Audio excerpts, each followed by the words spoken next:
Ride takes about Okay. $1,500. All right, everybody, at this time, we're going to call this meeting to order.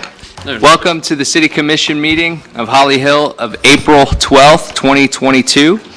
Val, please call the roll. Commissioner Penny? Here. Commissioner Curry? Here. Commissioner Danio? Here. Commissioner Johnson? Here. Mayor Villa? At this time, I will remind you all to please silence your cell phones. In fact, I have to do mine right now. So remember to silence your cell phones so there's no disturbances. And I will ask you all to please stand for the invocation led by City Commissioner Roy Johnson and continue standing afterwards for the Pledge of Allegiance. I'm going to read a very important prayer tonight to God. I would like everybody to pay close attention, if you would. And this is a prayer now, so we're doing a prayer. Dear God, no one can compare to your greatness. There is no one, not a single being in this universe that can try to stand up to you. In all the things I've read, seen, and heard of your greatness, O Lord, in all my 82 years, I know that there is so much more to your greatness we're yet to know. I pray that all the earth will come to the knowledge of your greatness, O God, that we will all come to worship you, give you the praise that you truly is truly due to you. In Jesus Christ's name we pray. Amen. Amen.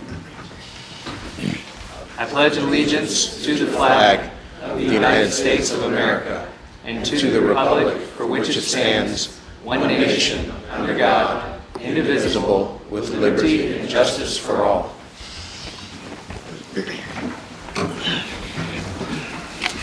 Thank you, Commissioner Johnson.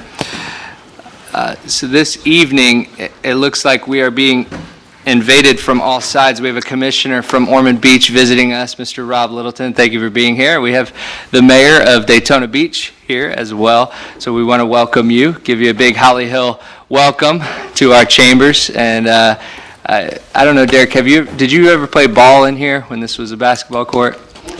So you remember the floors. We just recently uncovered those and redid those. So we're very proud of it.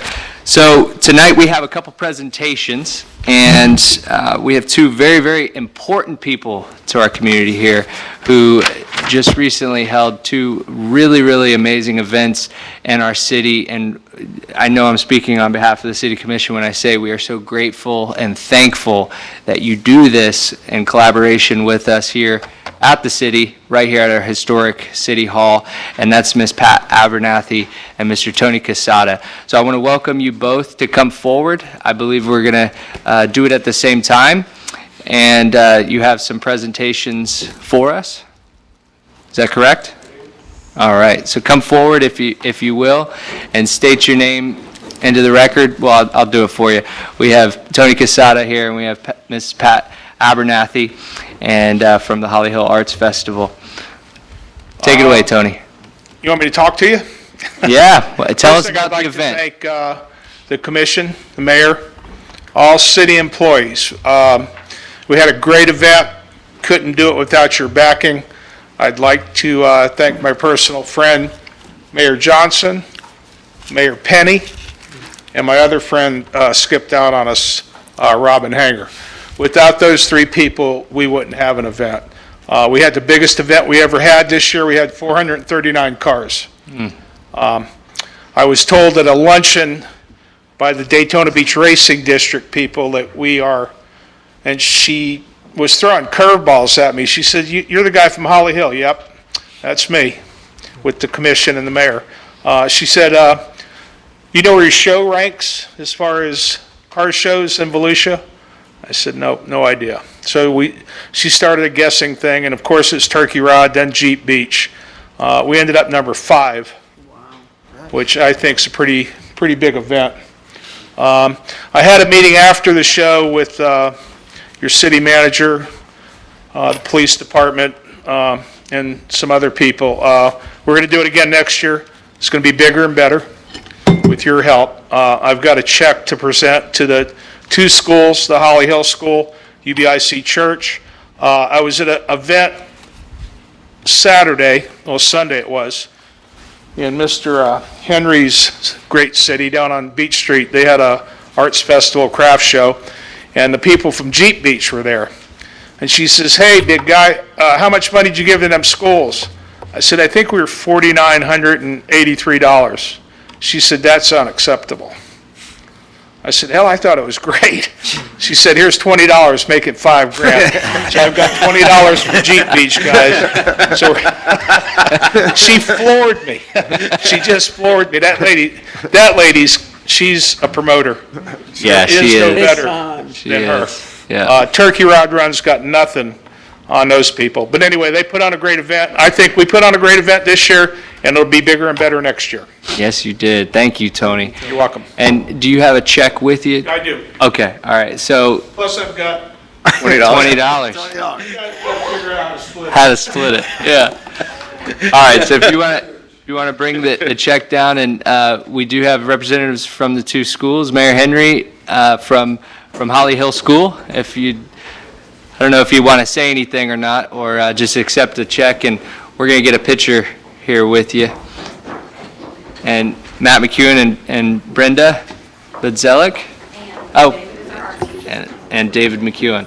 So come down here in front, and Commission, if we want to, let's stay back here as a And commission. Mr. Mayor, if I Yes. may, I would like to make an executive decision that the $20 go to Holly Hill School. Thank you. Wow, Yeah, but executive. how's he going to get it into the books? There we go. So if you guys would come up here, the commission's going to stand behind you, and we're going to get a picture taken here. We don't have our... Brian. Make sure you're loose in the right place. Get it to the right person. Thank you, sir. We'll be in trouble over $20. We got to wait on Mr. Mayor there. Are we level?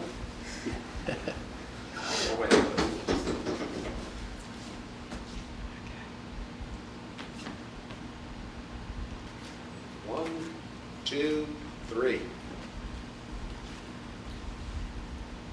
There's no clicks now. I know, right? Don't know who to look Just at, where to silent. look at. Thanks, Tony. Thank you, Tony. Thank you. And Miss Pat, if you'd like to come forward. Thank you, guys. On behalf of the Hill, we call ourselves the Hill. We're proud of representing this community, and we are most appreciative. I think I speak for both schools when I say that our purpose is to serve children for the posterity of this community. Thank you all. Thank you, Mayor. Thank you. And don't go too far, because we have one more for you from Miss Pat, if you'd like to come forward. Tony did a great job of thanking everybody. I just don't know where to begin. My goodness, we could not have done it. Oh, the first one I want to thank is John Danio for those great pizzas, and thank you so much. I mean, to Steve J., to Day, who helped us, to Eddie, I mean, to Valerie. I mean, every one of you are so important. Tony, Robin Hanger, oh my God, give that guy a big hug. We couldn't do it without him. This year we had a little hitch where we had to move from Sunrise Park to the lawn. It was unique, but we overcame, and we had a really good festival. One of the high-end artists came to me and he said, you know, I have this friend, and he used to be an artist, but he's aged out, so now he just goes to art festivals. And he said that the quality of art that you had at Holly Hill was better than DeLand. And I was like, oh my God. I'm like a little puppy dog, you know, you just pat me on the head and give me a good compliment, and I'm running, you know. So unfortunately, Pam cannot be here. She is on a cruise, and I wish I was too. But, Yeah. you know, Lucky her. yeah, she's sending me pictures of her drinking margaritas. And you're at a commission meeting. Yeah, really. Great. Well, I have a small check to present, and I'd like to do that now, if that's okay with you Great. guys. Yes, please do. And if we could have the representatives of the school please come back up for the check. And Brian, could you get a picture of us again? Want to do it again? Yeah.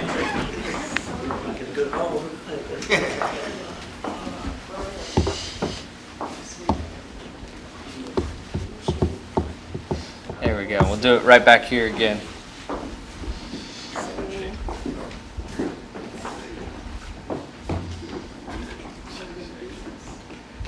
You okay?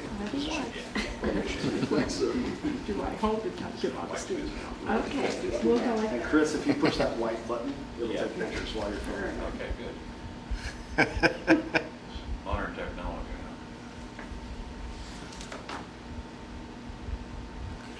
Hold on.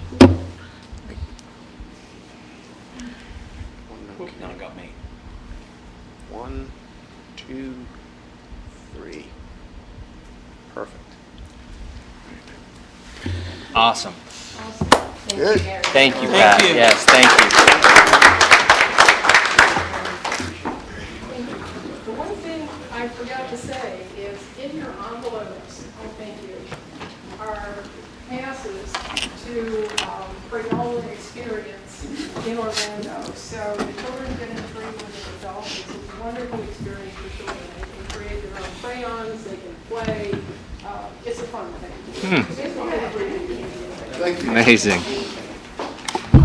Well, thank you so much to Tony and Pat and to our schools. Every bit helps, I know that, and I want to thank the school representatives for being here today as well. So, thank you, Mayor. Thank you. And now we're going to move on to our second presentation of the night. This is the fiscal year 2021 Annual Comprehensive Financial Report presentation. So at this time, I will go. What's that?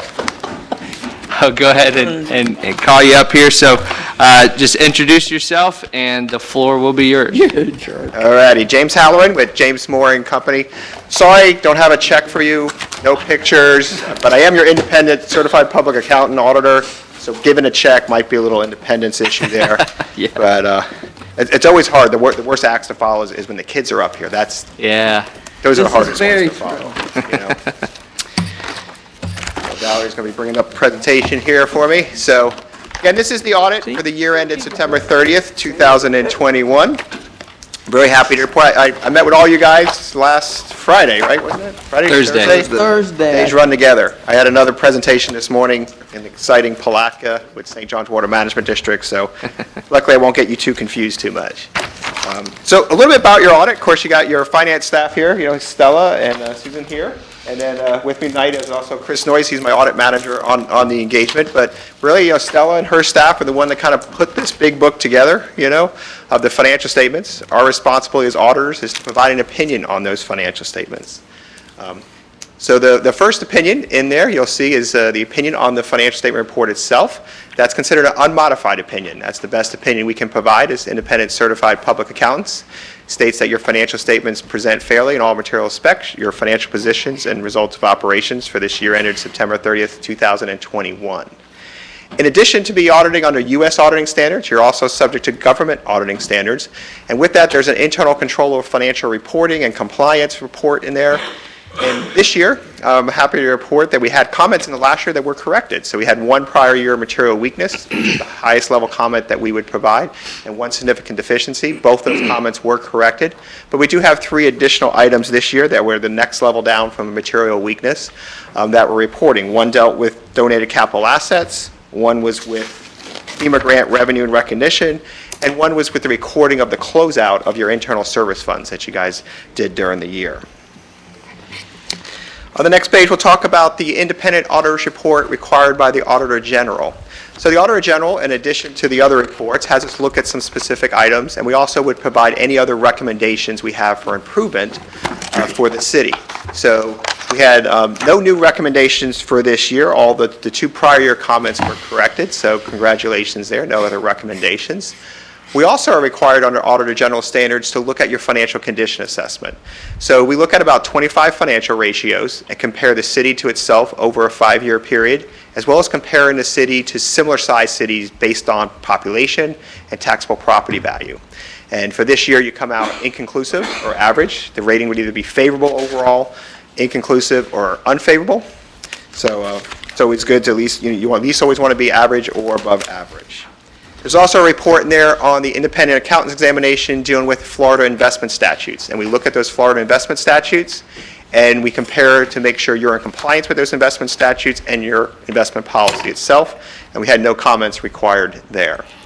And there's, on page 131 of the report, there is the response to management comments as well. So a couple slides here coming forward on some numbers. I can't be a CPA, not talk a little bit about numbers. But this is looking at your governmental activities. So this is your main general fund, your CRA fund, your impact fee trust fund, capital project fund. And we looked at those in total, adding in your capital assets, your infrastructure, your streets, and then any debt you have. This is your net position or your equity at the end of the year compared on a 3-year basis.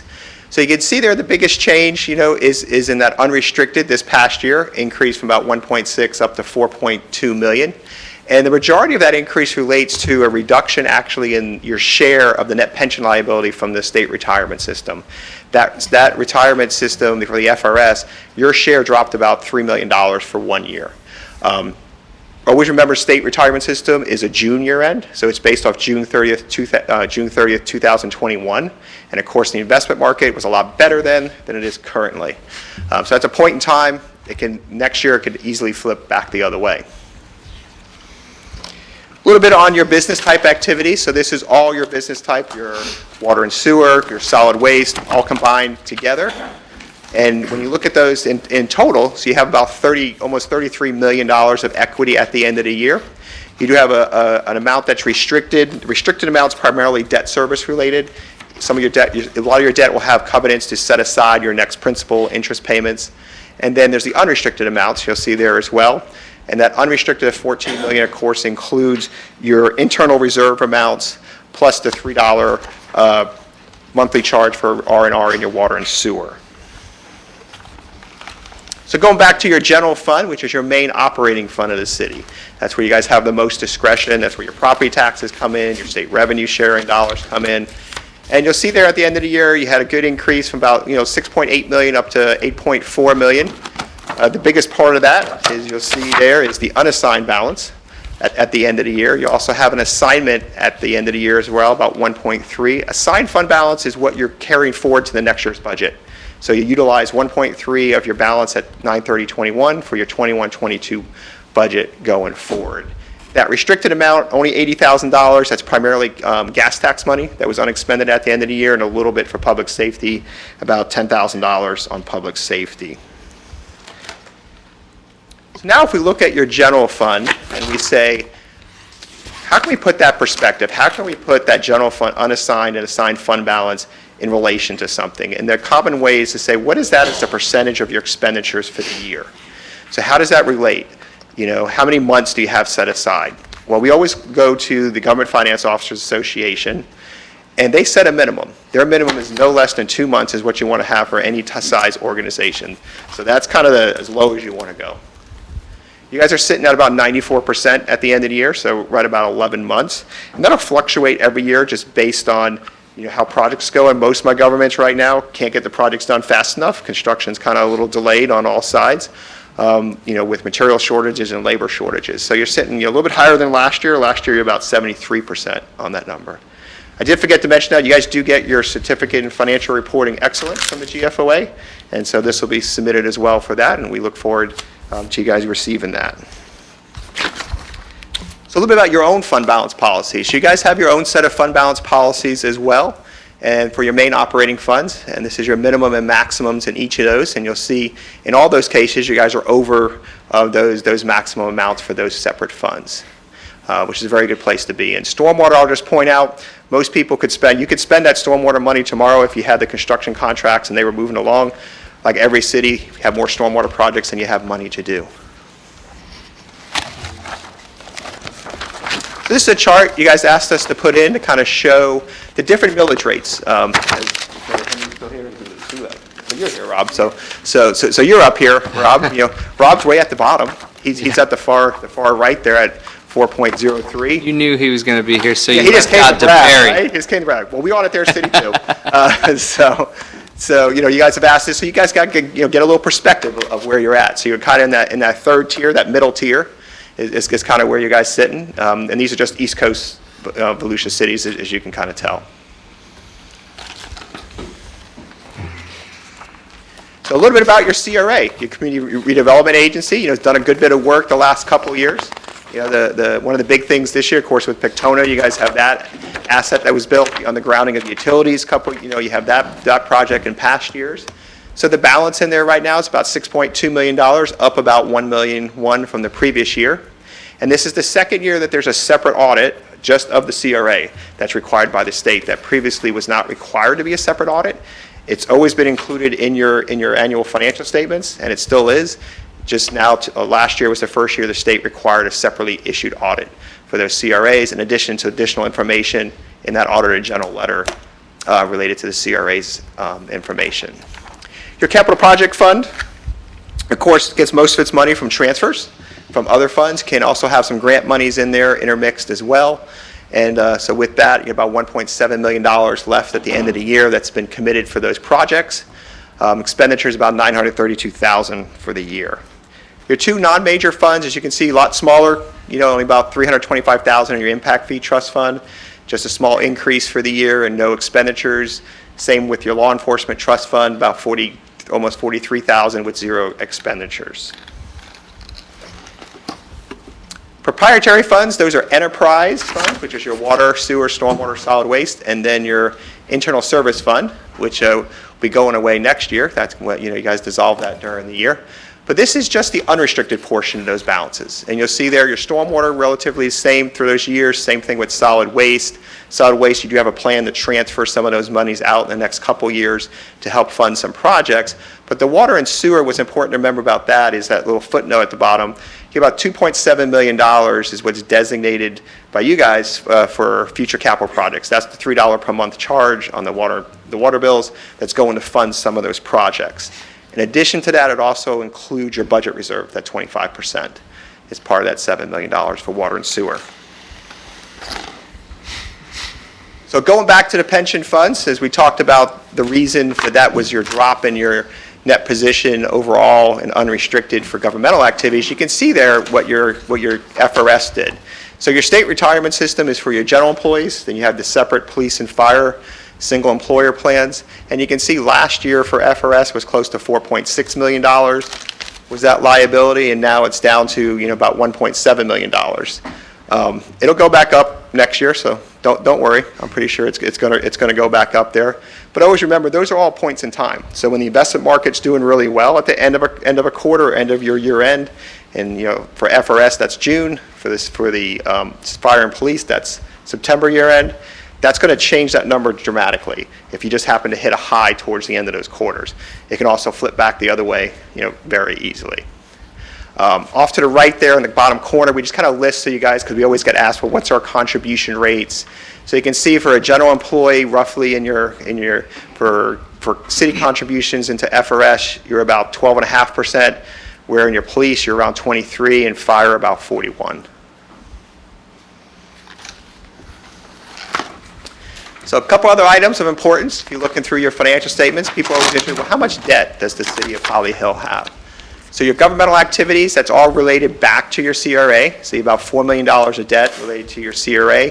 No new debt for the current year. Your business type activities, about $9 million in debt. That's primarily in your water and sewer. And no new debt as well for this year, which is always very nice to see. Only for us accounting people we get excited about new accounting pronouncements, but we do have two coming on, one next year, one the following year, one related to leases and one related to subscription-based IT arrangements. Those are software type items. Could be software you own personally that reside on your servers, or it could be cloud-based as well. We still have to talk about COVID, so hopefully next year we can remove that note. We're hoping we can get rid of that. And then the big thing, as you guys have already been talking about, I know this year, you received about $3.1 million of your 6.2 from the Treasury of your ARPA money. And so you're receiving the rest of that, and you guys will get to decide how you want to spend that going forward. I know I went through that kind of quick, but I know I met with each of you individually, but as always, I'm open for questions or comments you might have. Great job. Thank you very much. Are there any questions from the commission?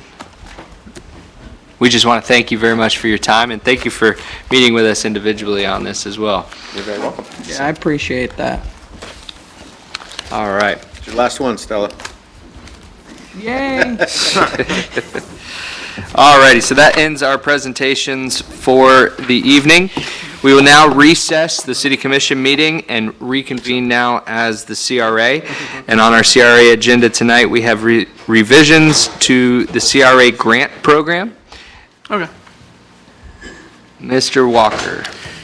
Yes, I'm going to let Stella Okay. give you a presentation on some of the changes that are being proposed. Yes, thank you, Stella. Yeah, Stella Grenay, Assistant City Manager for Special Projects. Got to get used to that.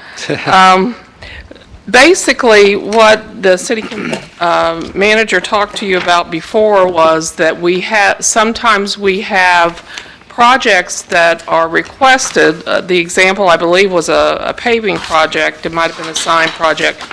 But then the city is requiring that there's a landscaping component along with the project that's being requested by the business. And the maximum amount for the normal projects is $10,000, and then we may be requesting them to do significant landscaping. So the suggestion was that the program be amended. So what is being suggested is that the amendment to the annual maximum grant amount when landscaping is required with another grant category move to $15,000, $5,000 for landscaping, and $10,000 for the other grant category. So $10,000 paving project that we're requiring landscaping, they could get up to $5,000 if it's the landscaping that we're trying to require. And then there's also another component that the city manager wanted to add that Mr. Walker is going to mention. Right, in addition to the changes in funding, Mr. Forte did want there to be a condition with receiving a grant that the owner had to agree to release the city from any current or threatened lawsuits. We don't want to be in a position where someone is threatening to sue the city, and yet they come in and technically meet all the requirements for a grant, and we end up giving them public dollars when they could turn around and initiate a lawsuit against us. So the city attorney has put together a release that will accomplish that, and so that's something that we would like to also ask be accepted by this commission as part of this revision in the amount. Just for a little clarification, anybody who receives a grant, any company or any person or property who receives a grant has to sign the release, even if they don't have a pending or threatened issue with the city. It's a condition of the grant that you release the city from any and all liability, whether known, unknown, asserted, not asserted. It's just Present or future? It doesn't go into the Not future. future. It's through the date of execution. Okay. So as of you getting the grant, and it's really not different, you know, if we pay an employee any severance when they leave the city, we require that you got to release the city. We're not going to give you money, then you go hire an attorney to come back and sue us. On the grants, we don't give grants if people owe money to the city or if they have code violations. You know, you're not eligible for a grant. So if you're in violation of our rules, you owe us money, you're not eligible for a grant. And this is kind of along those same lines that, you know, as a condition of us giving, because no one's entitled to a grant. We don't have to give grants. You know, that's something we're voluntarily doing with the tax dollars from the CRA. We don't have to do it. And so we can put whatever condition we want on there, as long as it's, you know, a reasonable condition. We're saying, as a condition of us giving you this money, which we're not legally required to do, we created this program ourselves, we want you to release the city from any and all claims, whether you've asserted them or not, whether you know about it or not. We want to make sure we have a clean slate with you before we give you taxpayers' money. Why can't we do anything in the future? You can't release something that doesn't happen yet. Right. Oh. Just as a point of clarification, we do give grants to people who have code violations. In fact, that's If they're some of the correct in code folks, as long as it's not a lien. And as long as what they're doing corrects the code violation, right? Right, exactly. Yeah, it has to So correct the code violation. they can get a grant to correct a code violation, but if there is a lien on the property, then they owe us money. So we're not going to give a grant when there is a code enforcement lien on the property, but if you have code enforcement issues and you've been cited, we will give you a grant in order to correct those, as the city attorney properly stated. Still, you're saying half of 10 and half of 5 is right, is the way it works? No. 10,000 for whichever of the other grant categories that you're asking for, so signage, building, paving, demolition, and up to 5,000 for the additional landscaping that we're requiring. So the grand total would be 15,000 instead of 10,000. $30,000 project, and At least 30,000. okay, so it's not half of 10, it's all 10 that we're giving on our side, and up to 5. To what we're giving, yeah, Right. it's 15. 10 is what we're Up to giving, and 15. 5 is what we're giving. So it's half of 30 total, yes. Right, Yeah, gotcha. because they would be matching that. Because we require, if you get a paving grant, we require that there be some form of landscaping to go with it. We're trying to get the pavement improved, but also get some beautification through the landscaping. But as it stands now, if the landscaping costs them $3,000, well, then they only have $7,000 to use toward the paving, and $3,000 of it would go toward the vegetation. Yeah. So they're not truly getting a $10,000 paving grant. So what the city manager proposed was having the grant for the paving, get the full $10,000, and then allow people to apply for a second grant, the landscaping grant, that would be in conjunction with the paving grant, and we would pay up to $5,000 it would be a matching grant, and we would pay up to $5,000 for the landscaping improvements. Was there contingencies about maintaining it for a certain amount of time, too? Yes, they would have to maintain it, and if at all possible, they would need to irrigate. Yeah. So it actually works to better the property in terms of bringing irrigation to areas of the property that landscaping can then be supported and beautify the city. Right. And I'm in support of this, especially because the money is there, and I think this helps beautify those projects. I think that's the goal of this commission. My only question that I was discussing yesterday with Mr. Forte was for you, Mr. Simpson, just legally. So I'm trying to wrap my head around it, because since we're a government entity, and so if, as of right now, would we have grounds if someone was getting a grant to say no? We could say no to them if they met all the criteria, but they were suing us. Do we have the authority to deny a grant if they meet all of those criteria that we set? I would have to look into that more, but that's one of the reasons we were putting this in place, to make it clear that it is a condition of the grant. Okay, and do you So feel just very make it clear, confident in? It's a condition of the grant. You don't have to, if you don't want to sign the release, then don't apply for the grant. Okay. Yeah, sure. I agree with that. I mean, we shouldn't be giving them money to then be able to turn around and sue us with Right. our own money. They're not so. meeting all the criteria if they don't sign the... We're just making it clear it's now a condition of the grant. Any grant you get from the city, this is a condition of it. You have to execute a full and complete release.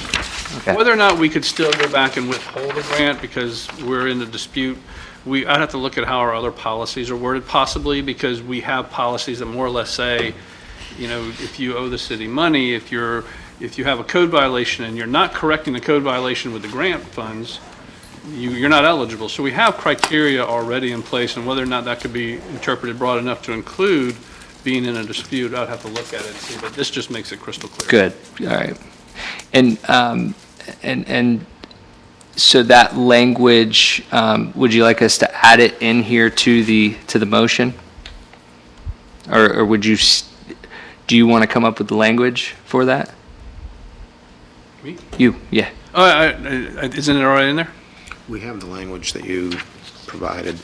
I don't believe it's in the. Oh, it's not? It's not in the motion. We just received it That's okay. today, so... Joe got it. If we could just read that into the record. Let's see. No, there was language that emailed to Joe. that would be, we don't need to put the whole, We don't need the release in the. no, not the release. I'd sent Joe some link, and that's what I forwarded to you first today, let me see. And as you look that up, are there any other questions from the commission?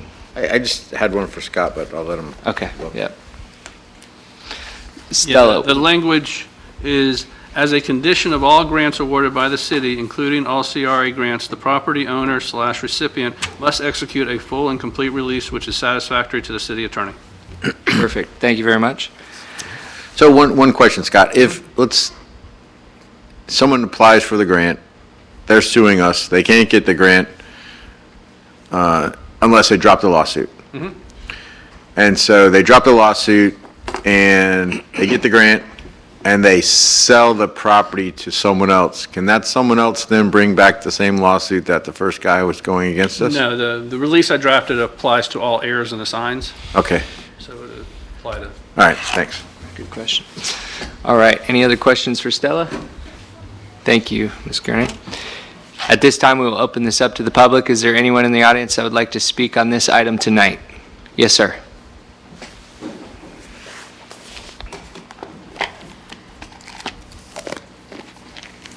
Former Commissioner, Mr. Blaze. Good evening. Commissioner Blaze, also first responder. When I wore a Holly Hill badge, February of 1968, in the catacombs underneath the city, we had civil defense survival gear. In the light of the events that are occurring in Ukraine, do we have dosimeter or Geiger counter available in case of a mishap that we have a problem in our city? Mr. Blaze, is this for public comment about items not on the agenda? Well, I want to bring out if we have civil defense or emergency preparations. Okay, but right now, we're on the item of the revision to the CRA. Oh, I just thought you just was under open this. for public comment. I'm sorry, just on this item. I should have been more clear on that, Commissioner. That's going to come up next in a couple minutes, and I'll call you right back up. Yeah. Okay. Thank you, sir. Appreciate it. Front row, Gillett, don't walk. Yeah, stay right there, because it's the next item. Oh, you got to sit. You can stay right there in the front row while we finish this item, and it'll be next. If you want to just sit down in the front row. Thank you, Commissioner. All right. Is there anyone else in the audience that would like to speak on the revisions to the CRA grant? Seeing none, I'll close public participation. I'll entertain a motion for approval, as stated as well by Mr. Simpson, with the revisions for the lawsuit, not being able to be in a lawsuit. Second. We have a motion for approval from Commissioner Johnson and a second from Vice Mayor Penny. Is there any discussion needed? All those in favor signify by saying aye. Aye. All those opposed, the motion carries unanimously.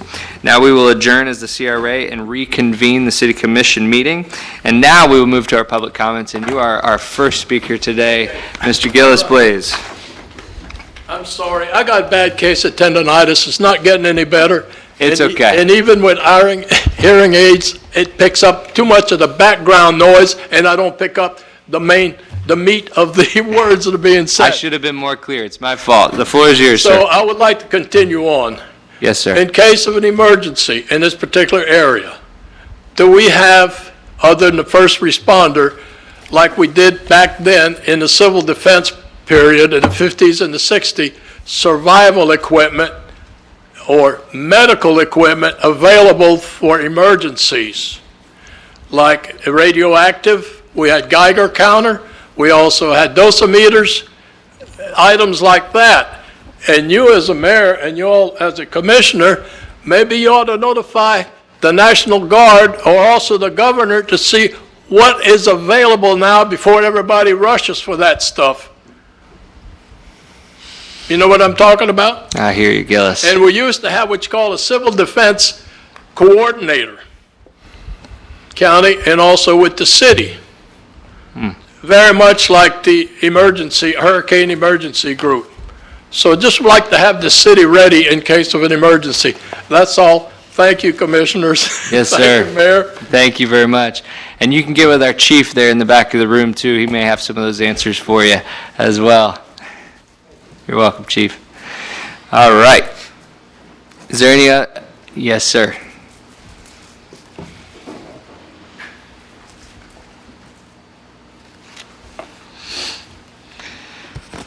Jim Legare, 342 Burley. I have two things I'd like. After that glowing financial report, I thought that perhaps this would be a good time once again to bring up the idea of a citizen's advocate, somebody who could coordinate things with the UBC, the Veterans Association, perhaps go into the neighborhoods, find a grandma that might need a hand or two, something of that nature, something to improve the general level of communication, which I don't think. The other thing I'd like to inquire about is the Blue Tide.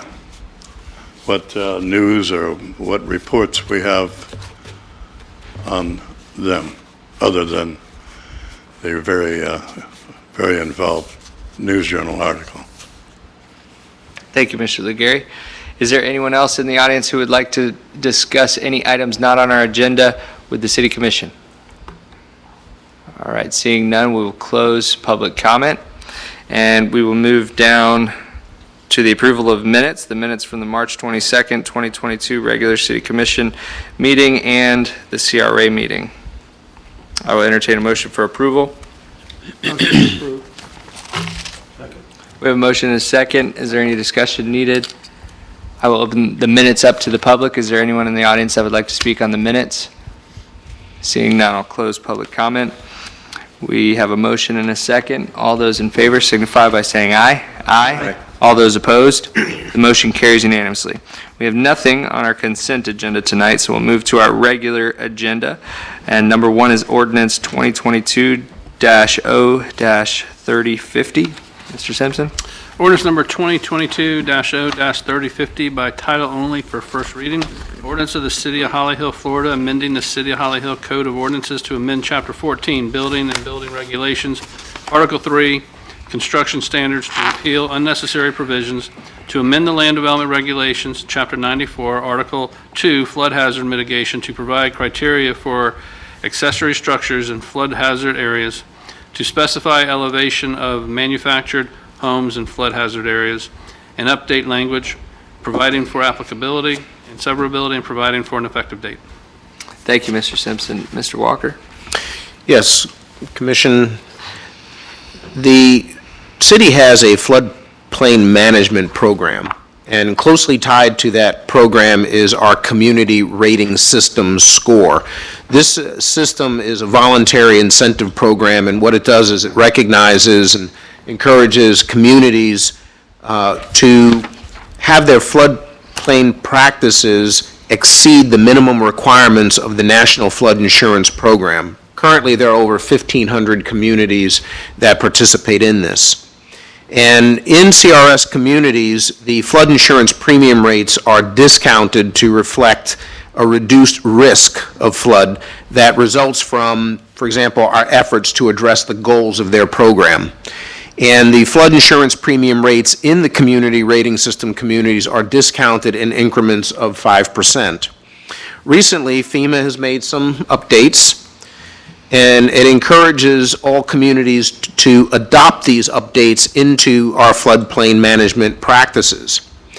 These are voluntary updates, but if we don't adopt them, it will result in our community receiving an increase in our community rating system score. The higher our score, the smaller the insurance discount.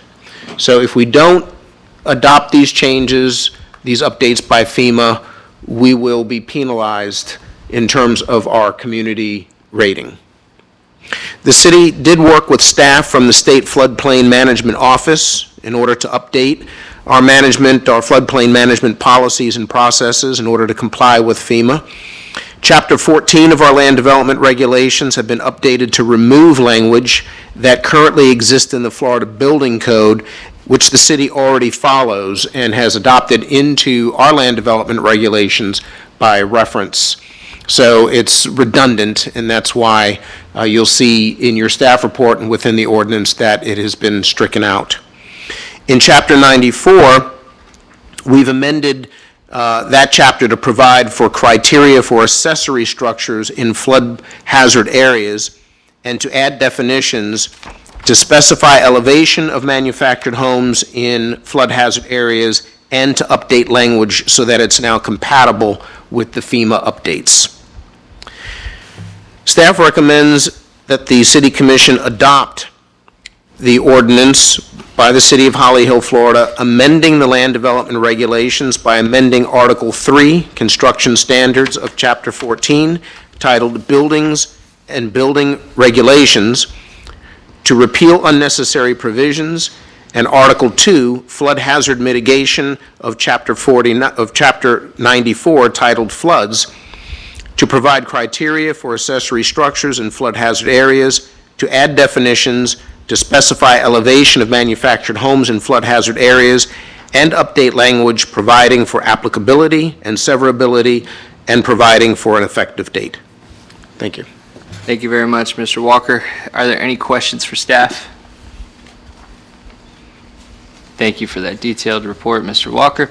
At this time, we'll open this up to the public. Is there anyone in the audience that would like to speak to the commission on this item tonight? Seeing none, I'll close public comment and I'll entertain a motion for approval. Motion to approve. We have a motion for approval from Commissioner Curry and a second from Commissioner Johnson. Any discussion needed? All those in favor signify by saying aye. Aye. All those opposed? The motion carries unanimously. Now moving to number 2, Resolution 2022-R-24. Mr. Simpson? Resolution number 2022-R-24 by title only for first and only reading. A resolution of the City of Holly Hill, Florida, appointing a member to the Police Pension Board of Trustees, setting forth the term and expiration dates for said member, and providing an effective date. Thank you very much. Do you have any presentation for this, Walker?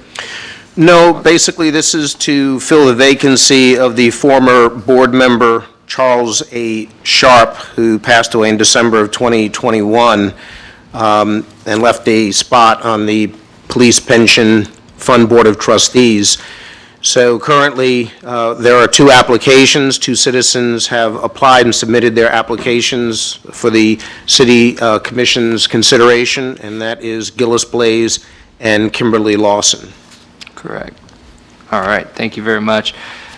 So what we'll do is I'll open up the floor if somebody would like to nominate one of these Holly Hill citizens to serve on the Police Pension Fund Board of Trustees. I'll make a motion that we nominate Kim Lawson. Okay.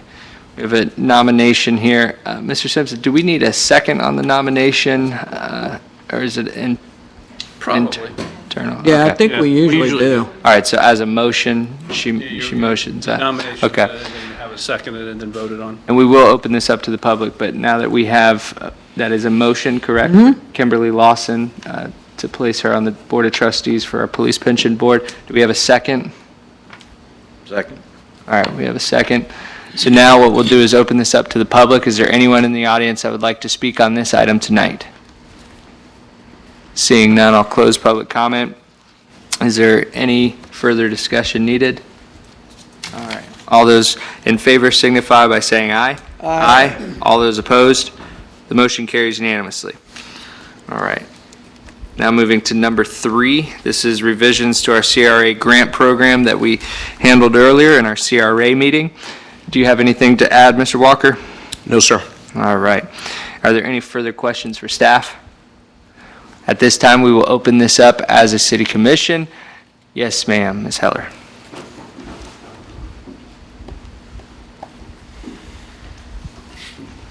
Hi there, I am Heidi Heller of 460 Ridgewood Avenue, and I just wanted some clarification from just something that Mr. Walker said, that we pay, if it has a code violation, then it can get the grant, and we'll fix the code violation. So the building that's north on one north of Flomish, the white building that's all boarded up, I would think that it would have a code violation. I think it had an accident, a car went through the window and had an accident. So by their negligence of not fixing it and doing a business and making it pretty for everybody, they now can get it half paid by us to fix it up. Another scene would be if somebody had a business and destroyed the sign, then complain about it on their own, or friends complain about it, then we would pay for the code violation to get it fixed up in the CRA. So I'm sort of iffy about, I don't understand why they're even allowed if they have code violations.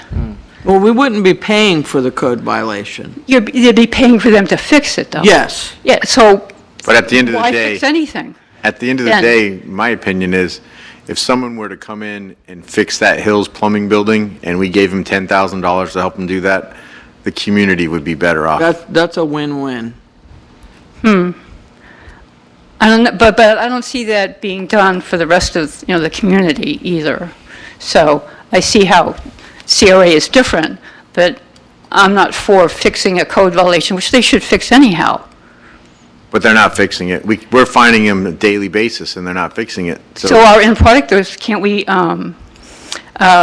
the Lien if against- the lien violations against the- get large enough, we can apply a lien, and then we can file Right. foreclosure against them. But that could take 10 years. I've been here 7 years and that building is still white, still looking ugly like a, It'll probably be here when our children are here 10 years. and I think a lien would be better, more appropriate. That's it, thank you. There is a Thank you, lien Mrs. Heller. on that property. Yeah. And we're not, we're not paying for half of it. We pay up to $10,000. So if it costs them $50,000 to clear up the violations, we only pay up to $10,000. We don't pay half. And really, the purpose of the grant program is to help businesses and help folks within the CRA to remove blight, get their properties updated, help them to relieve them and guiding them through the code enforcement process and getting their issues resolved. It's getting the issues resolved, getting the corridor to look nice, and the grant program is a method that we use to help them. Anybody can come in who's within the CRA and apply for a grant, and really overall, it's something that benefits the city. You don't believe that a business, not necessarily 50,000, but small, 5,000, would create an issue with an item in their property in order to get grant money? No, I don't. Okay. Well, that's not a requirement for the grant. No, they can get it anyway. You don't have to have a code violation. Right. Right.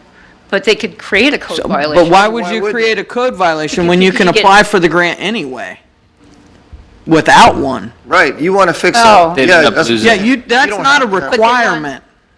Oh, You can get up to 10,000 without or any violations, just got to apply for the grant. I still don't like allowing code violations, but thank you. We understand, Mr. Heller. Ms. Heller, sorry. All right, is there anyone else in the audience that would like to speak on the CRA revisions tonight? Seeing none, I'll close public participation, and I just want to state too that these times to speak are to give your opinion and not a back and forth, but I allowed that tonight because I think the commissioners wanted to answer your questions directly, and I hope you understand that. But, we are all available any other time to talk with you and actually have a back and forth, or if you have a question, or our staff is available as well, just for future reference. But thank you for your comments. Now we'll I will ask for a motion for approval to the revisions to the CRA grant program. Motion to approve. Second. All right, This will include the same language I read before during the CRA portion. correct. Motion to approve according to the same language, All Mr. right. Simpson. So we have a motion from Commissioner Danio and a second from Commissioner Johnson. All right, any discussion needed?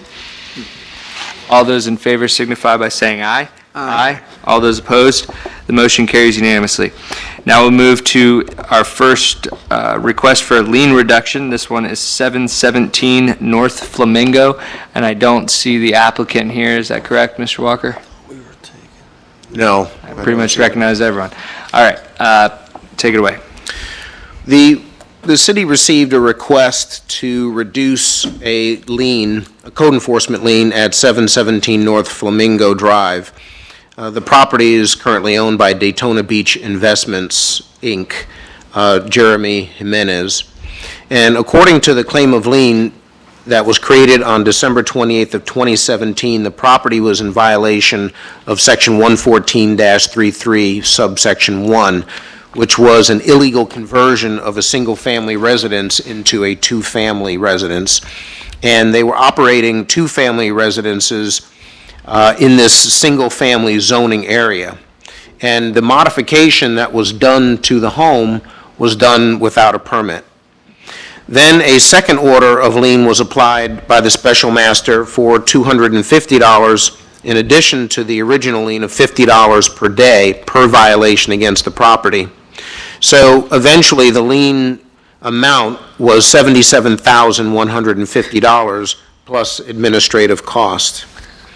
So one of the things that our city manager, Joe Forte, did was he was able to negotiate with the owner of the property for an agreed settlement of $8,212.68.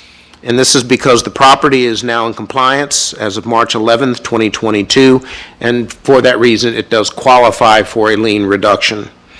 So what the city manager does is he will look at basically how much time staff has put into dealing with this issue, and then he takes a percentage of the lien, in this case 10% of the original cost of the lien, and then he also factors in costs such as release of the lien fees that are paid to the clerk of court, and the original special master fine of $250, and also calculates in staff time.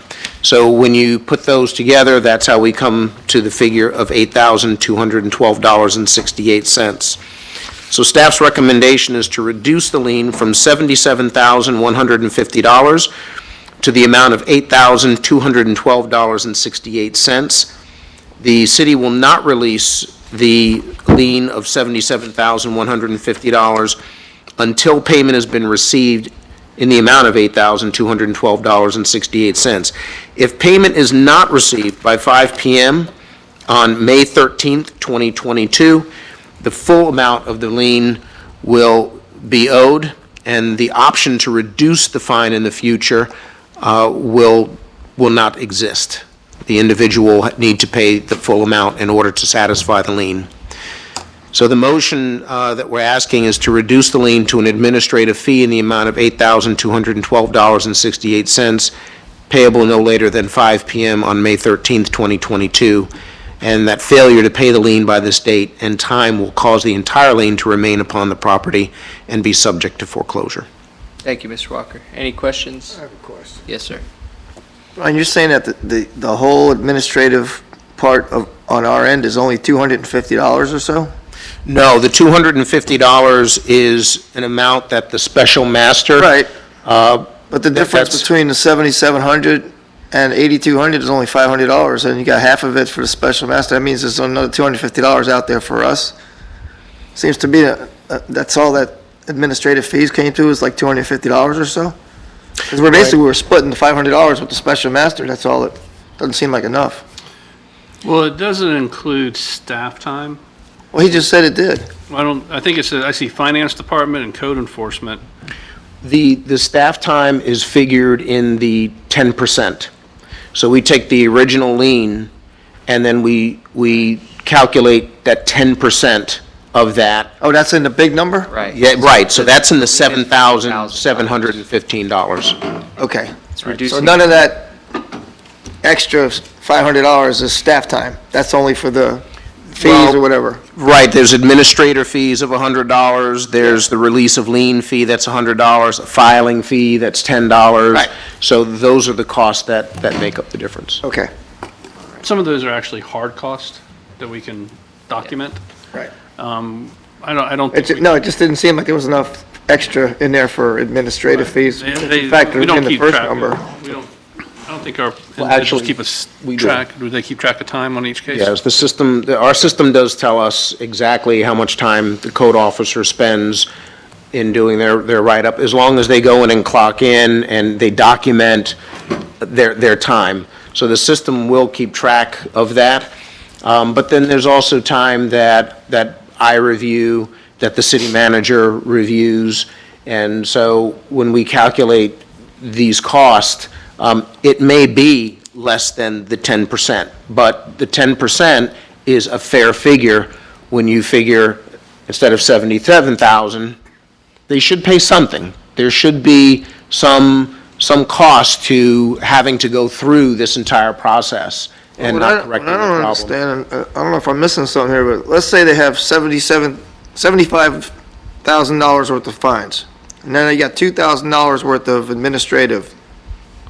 Now you're only getting 10%, so you're really not getting the $2,000 back, you're only getting $200 back. It's figured into the 10%. That's where the 10% is, that's to cover them costs Yeah, but you're getting 10% of of 77,000. It's 7,700, that covers the cost of all. It's 8212 with the lien it will be. And reduced to. at the end of the day, we're far collecting more than our administrative costs. Yeah. And the whole idea of code enforcement isn't to be punitive, No, it's to bring them into compliance. I understand the concept, I'm just Yeah. saying, what they should do is they should factor in the code, the violations total by itself, and then it should be 10% of that, plus the administrative fees and any other things and the special master and all that. How much time could be? $1,000? I've heard Joe talk about something, and then he adds on $1,000, $1,200 worth of administrative fees. It sounds like it's a little, kind of a different way of handling it. Did something change? No, it's typically always, we look at the severity of what the code violation is. We look at how long it's gone on. We look at the amount of time and effort that has gone into it. Now, in most cases, the amount of staff time that's actually put into bringing that case to special master is less than the 10% of the entire lien. Most of these liens that come before you for a lien reduction, they're not small liens. Most of these are large liens that come before you.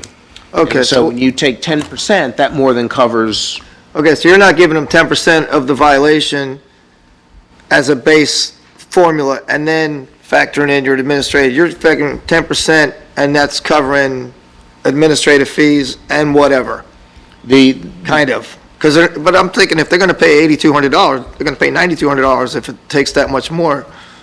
I'm just thinking the higher the code violation, the more benefit that person's getting because the 10%'s coming off the big number. But code violations don't cost us anything. No, I understand that. I'm just thinking it's, well, the higher the code violation, the more we get. So, Right. 10% of 100,000 is more than 10% of 70,000. right. So 10,000, we find that 10% is usually a fair number that more than covers staff time, and that more than covers, it gives us the ability to say, okay, we're not going to charge you the whole 77,000, Right. but you should pay something. No, I understand. This was something that you allowed to go on. This is something that cost staff time. This is something that was a blight in the neighborhood and that the neighbors had to put up with. Most of these were getting calls for, quite a bit of time that people are upset about it. So there is a punitive factor to it, but it's a lot less than the full amount. So it's 10%, and that does cover staff time, but then we do add in things such as the special master fees and the filing fees and the release of liens, along with sometimes staff time that's figured at $1, an hourly I guess I was rate. just thinking it was, prior to this, I thought it was set up different. That's not a big deal. I didn't mean to waste a bunch of time on it. No, I understand the whole concept of it. Say it's residential property, unless they sell the property, you're not gonna collect anything anyway, right? Homesteaded properly, Even we if they won't. sell it, if it's homestead, you don't collect. I mean, you can't collect anything on a lien unless, as long as they just sitting on property, they keep on violating the code forever. It has to be homestead, And yes. you can't collect anything for it. So if you- And If they're homesteaded, yeah. And typically what you see with even non-homestead property, when we have code fines on it, we're usually not the only issue the owner has. You'll see other judgments, you'll see IRS tax liens, you'll see a variety of things that take precedent over us. And there's numerous times I'll look at a piece of property to see if it's worth foreclosing. And we have to take, our lien will take subject to anything that's recorded ahead of us. So many times, it's not worth us pursuing, even though we could foreclose, it's not homestead, it's not worth pursuing because there's so many liens and judgments that we would have to take subject to And we're that behind. there's no me. equity. So and so we just don't pursue it. So, because you don't, not too often you find somebody who has no problems, who just lets their house go or their one piece of property go terrible. Usually when somebody has these things go bad on properties, they got other issues too.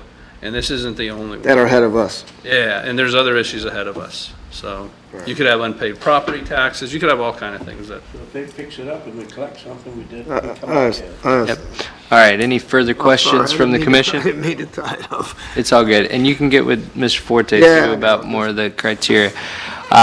With that, I see no more further questions. At this time, we'll open this up to the public. Yes, sir.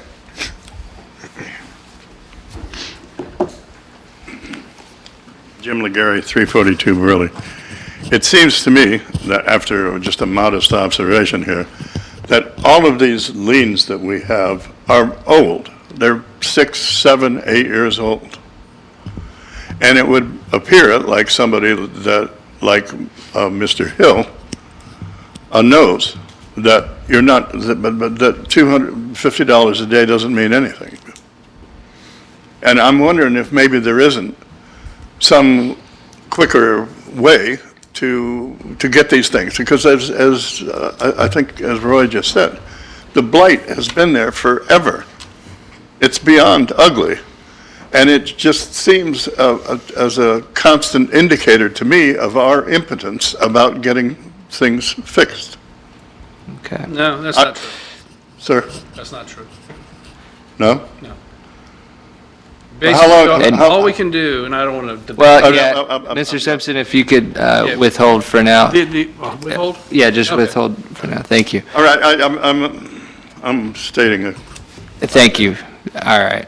Is there anyone else in the audience that would like to make a public comment tonight on this lien?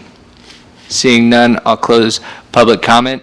And Mr. Penny, I know you were. I don't want to debate, but just for the record, I referred to the building as the Hill Plumbing Building. The Hill family hasn't had any ownership in that building for at least 15 years. Yeah, good So, point. just want to make that clear. Good point, yeah. I know.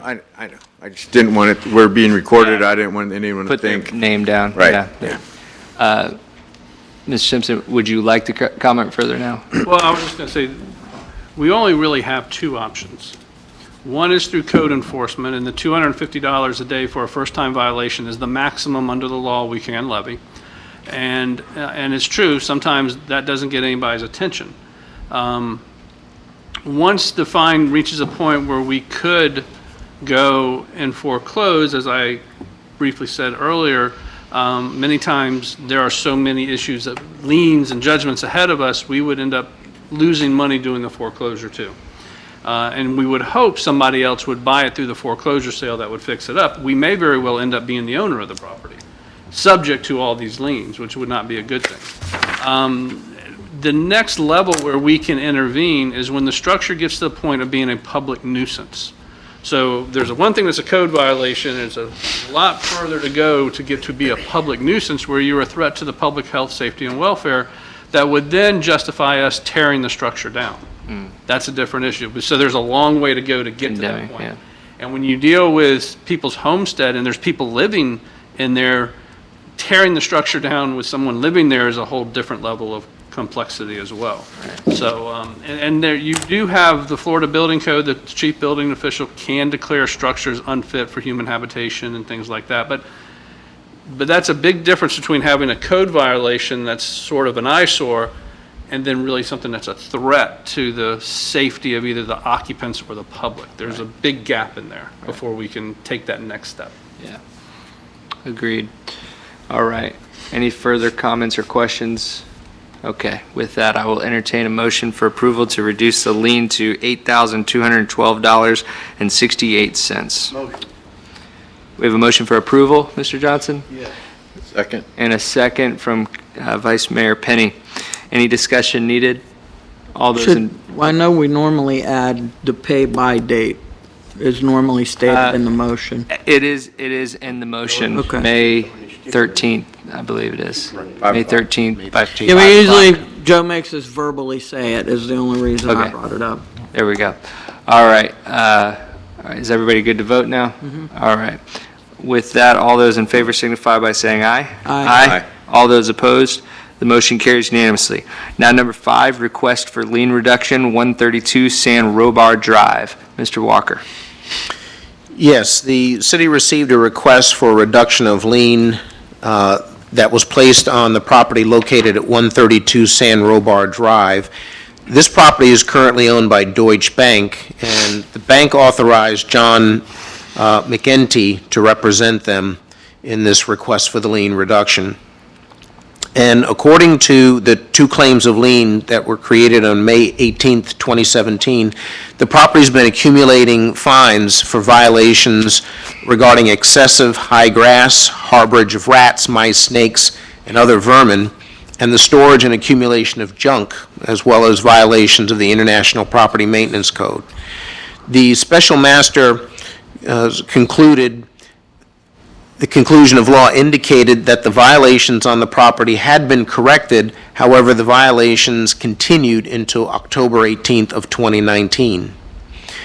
The order of lien has applied a special master fee of $250 plus $25 per day per violation against the property, which was due to 3 violations, or per violation, the $25 per violation. As of the request for a lien reduction, the amount of the lien was $100,875 plus administrative cost. The property is now in compliance and therefore qualifies for a lien reduction. Mr. Forte, the city manager, was able to negotiate with the buyer of the property representing the owner for an agreed upon settlement of $11,001.89. And just to be clear on how we got to this amount, there were direct expenses to the city. The city manager included some time that was spent by the finance department. Usually it's the lowest paid individual, their hourly rate, and the same with code enforcement. So within the finance department, he figured that about 1 hour was spent. With code enforcement, approximately 5 hours were spent. So with those, when you calculate in those direct costs, it came to $123.22 in terms of staff time. Then there were administrative costs, or there were then fees. So you have the special master fee of $250, filing fee of $10, a release of lien fee of $10, grass cutting that the city provided for this residence came to $240, and those are usually done every few weeks. We have a contracted service. Administrative fees, be myself, the city manager involved in this particular case, came to $100, and then an outstanding utility bill of $181.17. So those fees came to $1,037.61. Then Mr. Forte applied 5% of the original lien, which came to $10,087.50. He's not here to explain why this one's 5% and the previous one was 10, but what I think is that The city manager, and I'm sure he'll correct me if I'm wrong, I think that he looks at the grass as being a less of an issue than the conversion of a home, a single-family home, into a two-unit structure or a two-family home. So one of the things that, okay. Yeah, I was going to check your math there. All right, so then, okay, it says plus 5%. Yeah, but Okay. I think it is actually 10. All right, so it is 10%. Okay, so scratch that. It's 10%, it's 10% of the original lien, and that's how we came to the figure of $11,001.89. So some of the hard cost in terms of staff time, then fees, then 10% of the original lien, and that's where we came up with the $11,000. I do not envy your position to try to explain your boss's thinking there, Mr. Walker. On this one, do we have any questions for staff? Yes, he told me to put it back on. Okay. Yes. So the staff's recommendation is to reduce the lien reduce the lien to $11,001.89. The city will not release the $100,875 lien amount until payment has been received in the amount of $11,001.89. If payment is not received by 5 p.m. on May 13th, 2022, the full amount of the lien shall remain in place without an option to reduce the fine in the future, and the city of Holly Hill will pursue foreclosure for the full amount. So the language, the motion that our city manager is looking for is to reduce the lien to an administrative fee in the amount of $11,001.89, payable no later than 5 p.m. on May 13th, 2022. Failure to pay the lien by this date and time will cause the entire lien to remain upon the property and be subject to foreclosure. Thank you very much, Mr. Walker. Any questions for staff at this point? It's a win-win deal on both sides there. All right. We will now open this up to the public. Is there anyone in the audience that would like to speak on this lien reduction tonight? Seeing none, I'll close public participation, and I'll entertain a motion for approval. So moved. Second. Oh, we got a second over here, so we got Oh, okay. a motion for approval from Vice Mayor Penny, as stated by Mr. Walker, and a second from Commissioner Johnson. Is there any discussion needed? All right. With that, we'll take a vote. All those in favor signify by saying aye.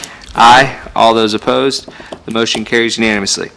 Now we will move to our public hearings, and we will go to number one, which, Mr. Johnson, I believe this has to do with your business, so Oh, I have to. you have to state your, From the vote.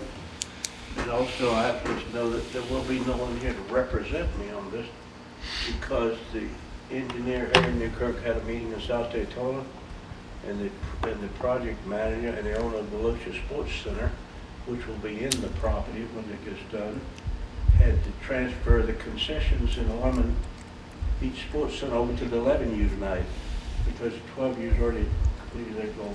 all right. So now I won't have anybody here to represent, but I have to abstain, and I've already filled out the form tonight, and I gave it to the city clerk, right? All right. Tony said he'll represent you. Because you're the property. So I'm abstaining because I'm the property owner, is why I'm abstaining, right? So that's okay. Yes, sir. Thank you, Mr. Johnson. Until they foreclose. All right. So now we will entertain our first ordinance, which is 2022-0-3048. Mr. Simpson? Ordinance number 2022-0-3048 by title only for second and final reading. An ordinance of the City of Holly Hill, Florida, approving the first major amendment to the Volusia Sports and Storage Center Business Plan Unit Development, BPUD, Development Agreement, providing for conflicting ordinances, providing for severability, and providing an effective date. Thank you, Mr. Simpson.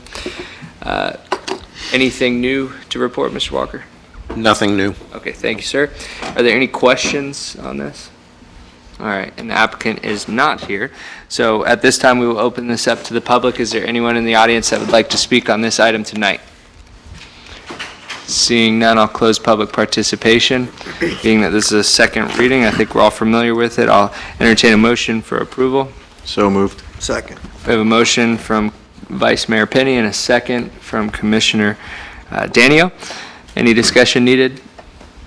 All those in favor signify by saying aye. Aye. All those opposed, motion carries unanimously. Johnson, you can come back in now. He can't hear.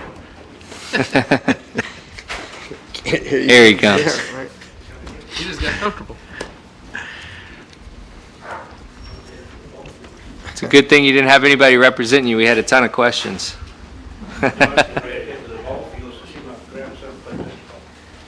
For the record, that was a joke. Probably shouldn't joke. Okay, now we'll go to number 2, ordinance 2022-0-3049. Mr. Simpson. Ordinance number 2022-0-3049 by title only for second and final reading. An ordinance of the City of Holly Hill, Volusia County, Florida, relating to comprehensive planning, adopting updates to the city's 5-year capital improvement schedule within the city's capital improvements element in accordance with Florida law, providing for repeal of all ordinances or and parts of ordinances in conflict herewith, providing for severability, and providing an effective date. Thank you, Mr. Simpson. Are there any changes from our last report, Mr. Walker? No, Mayor. All right. With that, are there any questions for staff?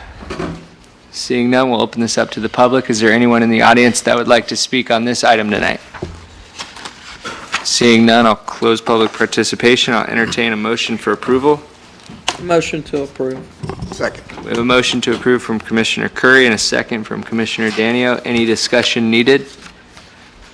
All right. All those in favor signify by saying aye. Aye. All those opposed? The motion carries unanimously. Now I'll move to communications, and I'll lead off tonight. And I just wanted to loop back to Mr. Legary's comments at the beginning of the meeting. You asked about the cabana, and actually I had media call me about the same thing. I read the same exact newspaper article you did, and I don't have any further information for you. I don't know the inside deal or what they want to do, if they want to do something, but I did read the same article as you, and it looks like they paid a lot of money for that, and most likely it's because of what is entitled there from 2005 that is still entitled on that piece of land. So, but as far as I'm concerned, Mr. Walker, have the new owners of the Cabana Apartments over there came forward to you yet to file anything or? We don't demolition? have any applications for anything new at that site. Okay, Not at this thank you. time. Mayor, Appreciate can I it. just ask Yeah. real quick, what, I missed this Oh, article. so- Blue Tide. So, you Yeah. know, the old Blue Tide, Yeah. they changed it to Cabana a couple years ago. Guy bought it, kind of redid it. Yeah, they just sold it a Oh, couple okay. months ago Okay. Boatload of money. for a lot of money. It's like appraised at like $11 million and they sold it for $18 million. I missed that somehow. So, yeah. Can I ask, how long does that from 2005 last? That's a good question. So the entitlement sticks with the property for, is it 99 years or forever? I don't think we put an expiration date in there. No. There's no expiration date. So it's just like any other zoning we have, the zoning's on the property until the zoning changes. Okay, all right. Same. Yeah. I hope that answers your question, Mr. Legary.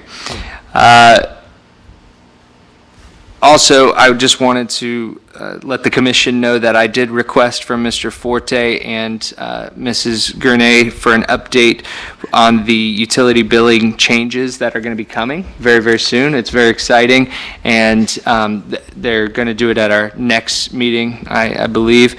They're going through a lot of changes right now that our citizens and utility payers and all of us will be encountering ourselves. So I thought it would be appropriate if we were updated on all of the, going-ons of how that's going to happen, so we can expect that at our next meeting. And then I just wanted to say thank you to our staff, and especially Mrs. Manning over there for the baby of yours, meaning the event, the Easter egg event, and thank you. You did a wonderful job. There were many more people than I remember at any other one. And I know you and I briefly spoke about it, but I want to speak here with the commission and if they had any input as well. My input, as I told you before, would be to maybe double the amount of eggs, and I think hopefully the commission will agree on that. The kids ran out there, and within 10 seconds, it was over, which is a good thing, but also, Except for the people that showed up 10 minutes late. well, that's on them, because it was advertised that it'll start right at 10, and I think you even gave them still like a 5-minute buffer, so, which is nice. But I think it went really well, and I know, I don't know if you wanted to talk about any potential changes that you thought of or not. Sure. For next year, since this was our biggest one, especially for the age division for the 4 and under, we're going to go ahead and make that area a little bit bigger. There wasn't that many for 8 to 10. This year, we did try to, Joe suggested that we kind of combined the special needs category with the 4 and under. It didn't really work so well, even though Public Works and we kind of worked with the cones and the barricades. The kids get so excited, so they just kind of go, they see eggs and they just go, and so they went under, and so it's okay, but I think we're going to either do away with that category or kind of just bring them back in their own little group. But we will make some changes. I think what we're going to do is perhaps do one group at a time and go down, like we'll do 8 to 10 and let them do their little egg, and then we'll do the 4 and under and let them do, that way they're not all going at the same time. And, just to kind of break it up, and so it maybe last a little bit longer. And for those that do come a little, a few minutes late. So we will go ahead and I'll work with Steve Youngst, and, it's kind of just me, him, and Sean that kind of talk about what we're going to do, so, and the guys that set up the front lawn. So we're going to make some changes, because I believe we are growing, and, the last couple of years with COVID, we didn't have a lot of kids come. The parents last year were still a little skittish, but this year was a really great turnout. I mean, it was the first time that I've seen in probably the 12, 13 years that I've been doing it, where we've had the line go down like MacArthur Circle. So that was really exciting. So we're just going to make that area big for the kids a little bit. Not only that, bigger. the So weather was wonderful, weather was and beautiful. everybody, they stayed a long time. Yeah, they and did. with the petting zoo, that was a huge hit, and the ponies and the balloons and all that, and we had arts and crafts Yes, this year. yeah. Volusia County Rocks came. They were very pleased. Bill actually came by yesterday, and just thank you all for, allowing them to come. It's actually their first event here with us to come, and they're looking forward to possibly National Night Out, Chief, back Great. there, to get more involved. They brought, I want to say, 5 big, huge buckets that you would get like at Home Depot, filled with rocks, and Wow. they left with none. too. They left with no rocks. That's So amazing, yeah. They were very pleased. Everybody did a great job. A Public great Works, event. Thank you everybody. very much, Val. I know how Can I hard you ask Val, Yeah. work. Yes. Was this scheduled for 10 to 2 originally? 10 to 1. I mean, 10 to 12, I'm sorry. From the Scheduled very 10 to beginning? 12, yeah. So the Vito kid, told me today, he came in for lunch and he said it was 10 to 12, and I was thinking I read 10 to 2. no, 10 to Because 12. we were talking about You it don't being. read very well, apparently. Oh, man, I'm in a fog It's right been now. 10 to 12. It's pretty But obvious. there was also a suggestion too, Mr. I think 2 Pinker hours was great. suggested maybe announce that it starts at 9:30, and then we actually start the egg thing at 10. That way it kind of gives the parents the extra 30 minutes to come.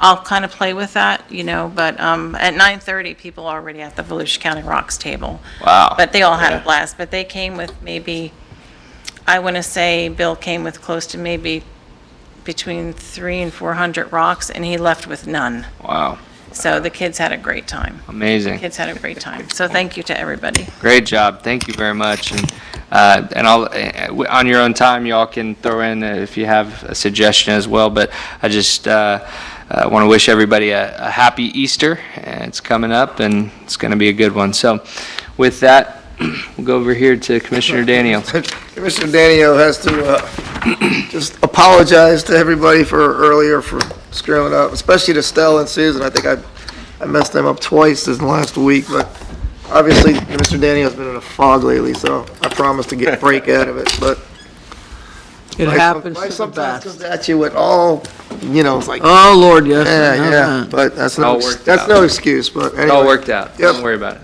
Other than that, I'll see you. Have a good Easter. If you want to see my kids in South Carolina, looking forward to that. All right, Commissioner Johnson. I'm up next. Yep. Well, I'd just like to thank everyone for voting for the project that is going to be on my property. It's not going to be my project. Once it's going, it'll be up to my daughter, Deanna, to run it. It'll be all hers. I just have to furnish the property and all the money to build it. Pay the taxes and insurance, right? She's gonna run the whole show and her deal, and she's putting it together.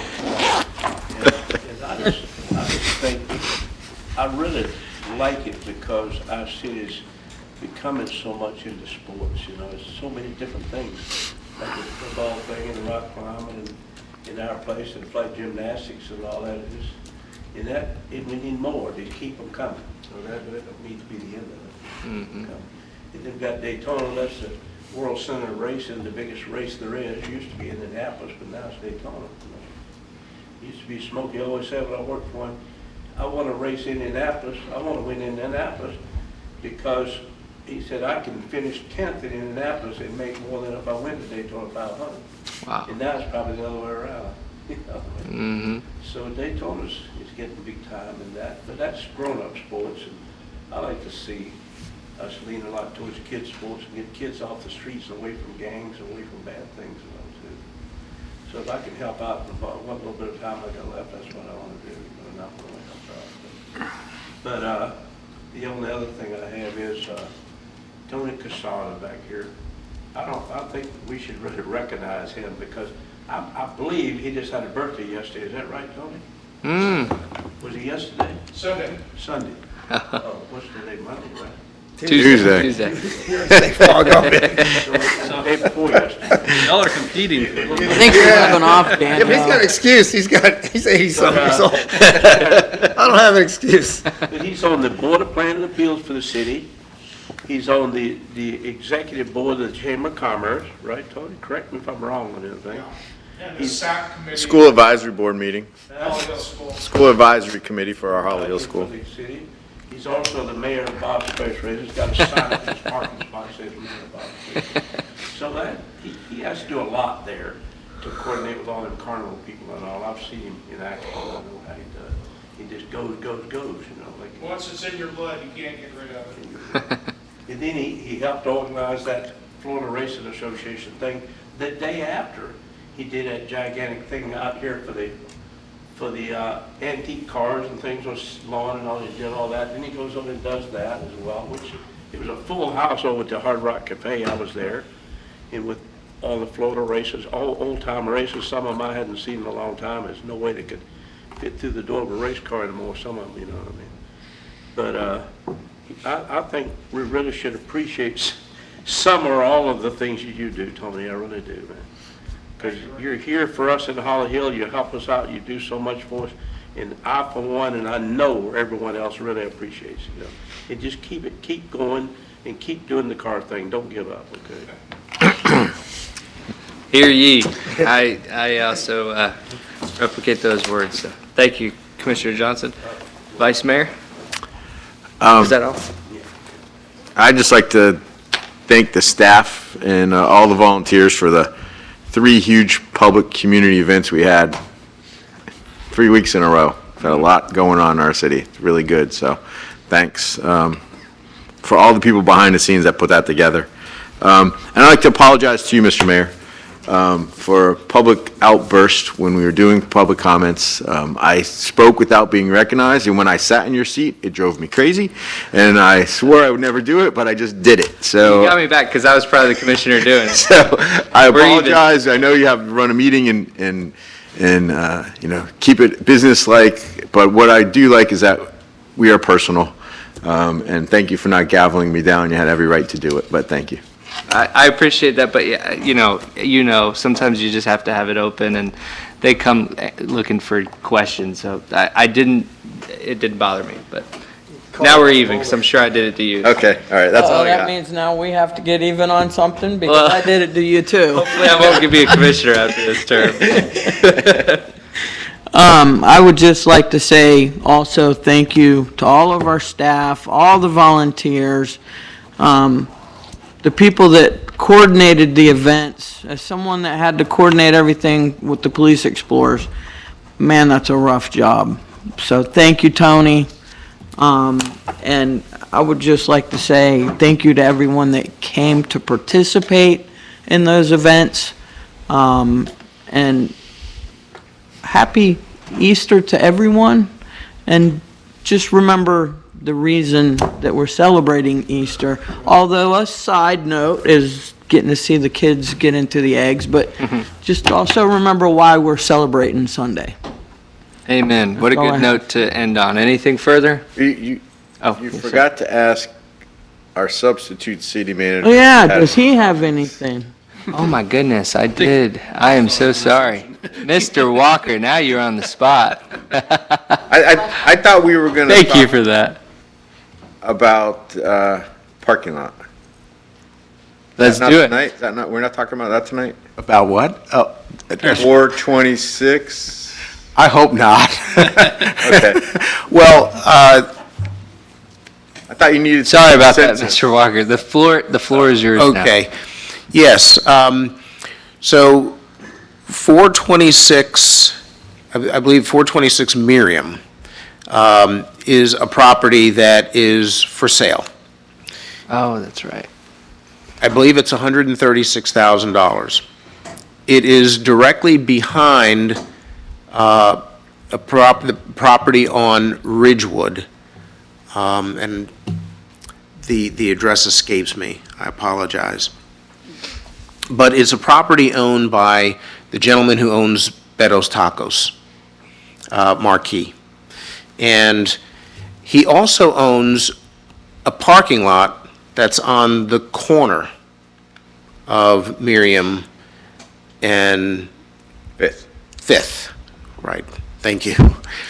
So that particular parking lot, however, does not provide a connection to his property where he would like to put a restaurant. He's having some difficulties in his current location. There's some thought that he could go to this location on Ridgewood and be able to have a restaurant, have a parking lot, and have folks be able to park, but there's no connection. They would have to go around Fifth and come around Ridgewood in order to be able to get to his restaurant. So there's the thought of perhaps purchasing 426 Miriam, which is directly in back of his property.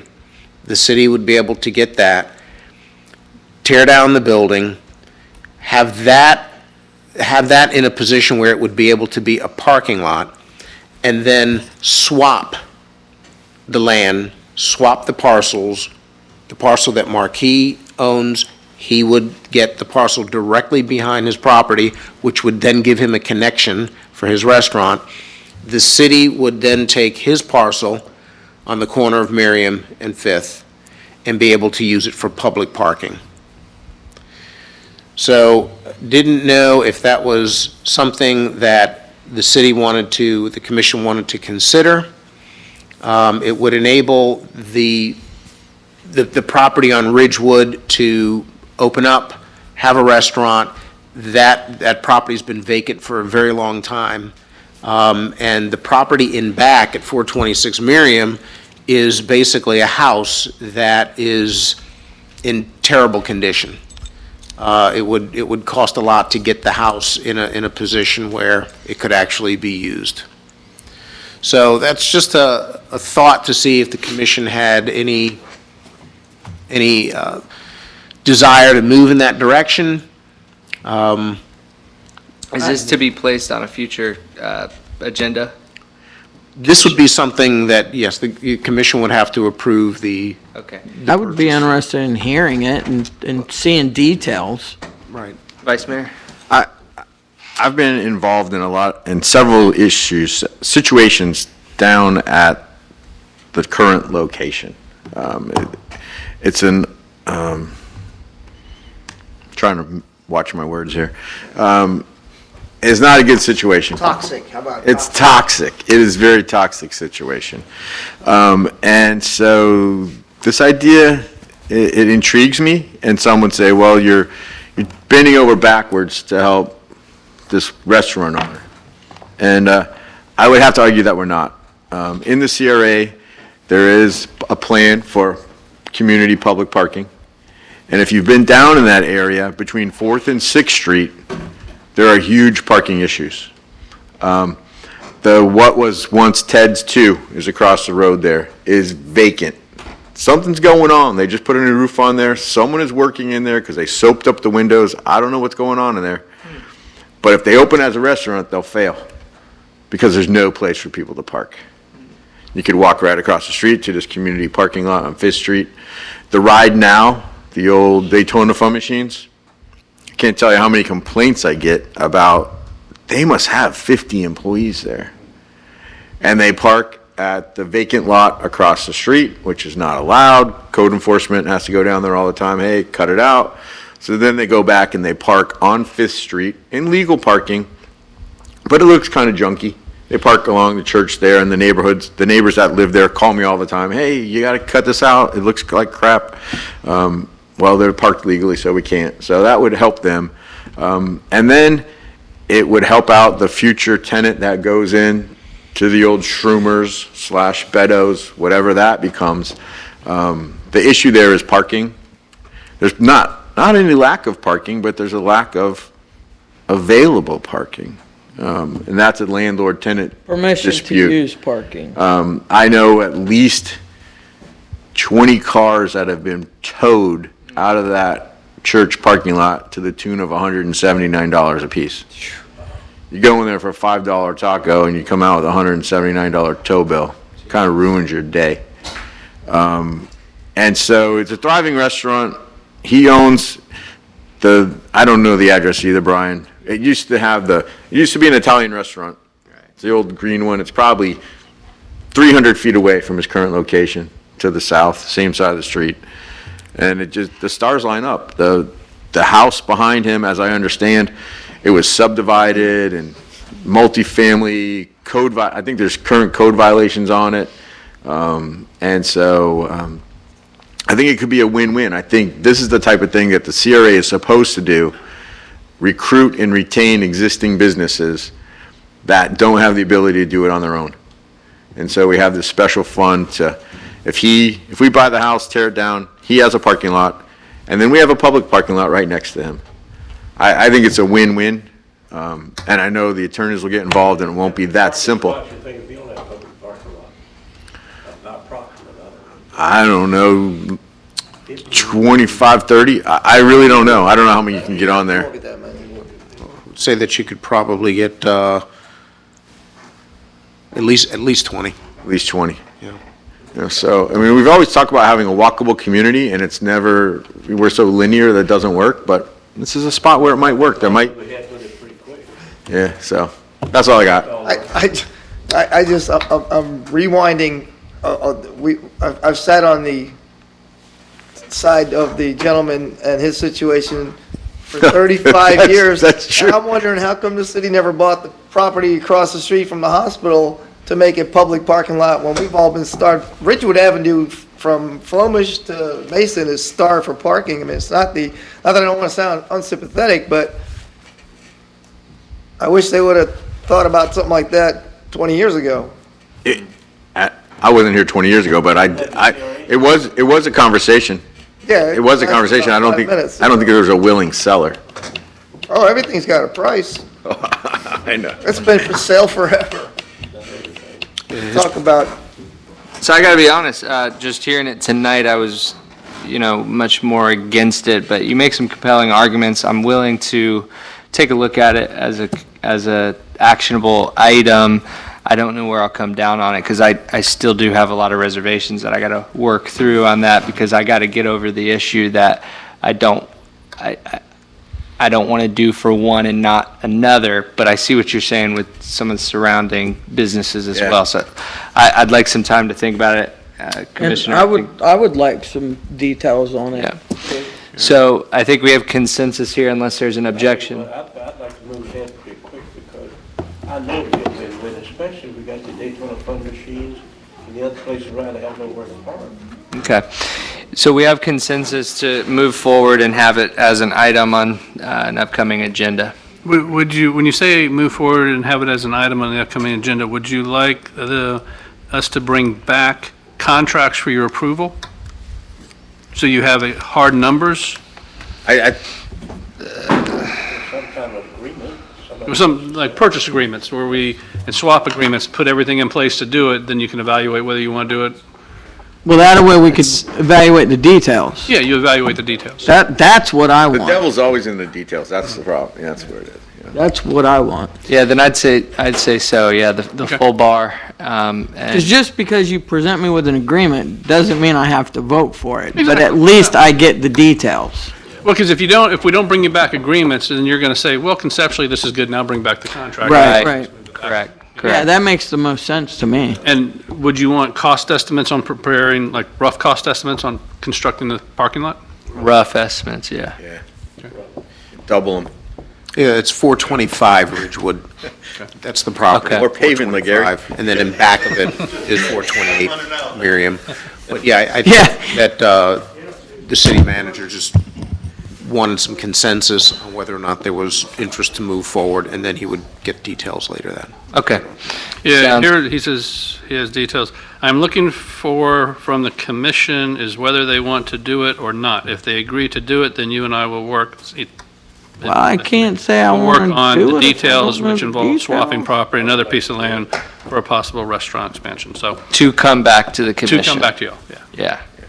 Yeah. So I'm not saying. That's all I was just trying to, I Yeah. think you kind of wanted Yeah. to bring back. I didn't actually discuss this with Mr. Forte. Yeah, I haven't discussed it with him either. That's why I have no information right now. We talked about like the Friday before we left on the cruise, so that's why I'm ahead, Yeah, no, I'm ahead of you guys. That's okay. Well, because I missed my meeting Yeah. because of What we'll do him is not being we'll here. bring back contracts for your review and consideration, along with a rough estimate of a public parking lot cost. Okay. Okay. Perfect. Thank you. Mr. Walker, do you have anything further? No, sir. All right. Thank you. Mr. Simpson? Oh, no. All right. Thank you. All right. Is there anything? Okay. Yep. Is there anything further from this commission?